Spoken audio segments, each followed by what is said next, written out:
आमदार परिणय फुके यांच्या भाऊजाईनं विधान भवनाबाहेर आंदोलन केलेलं होतं।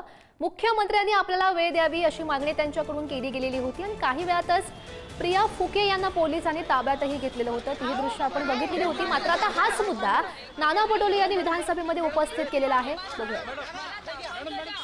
मुख्यमंत्री साहेबांनी आम्हाला वेळ द्यावा, आम्ही त्यांना 1 वर्षापासून वेळ मागतोय, ते आम्हाला वेळ देत नाही आणि परिणय फुके सारख्या व्यक्तीला तुम्ही सेव्ह करत आहे, कशासाठी सेव्ह करत आहे माहिती नाही।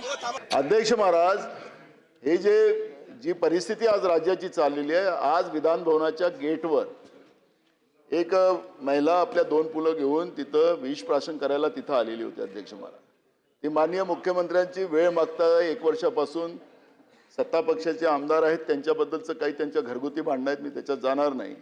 अध्यक्ष महाराज, या विधान भवनाच्या गेटवर ही घटना होत असेल आणि म्हणून मला तुम्हाला सांगायचं अध्यक्ष महाराज की तुम्ही त्याच्यातली मध्यस्थी करा आणि माननीय मुख्यमंत्र्यांना सांगा की काय त्यांच्या घरातले भानगड आहेत ती तिथं संपवा। इथं आपल्याला विधान भवनाच्या समोर आता सगळ्या चॅनलला त्या बातम्या चाललेल्या आहेत।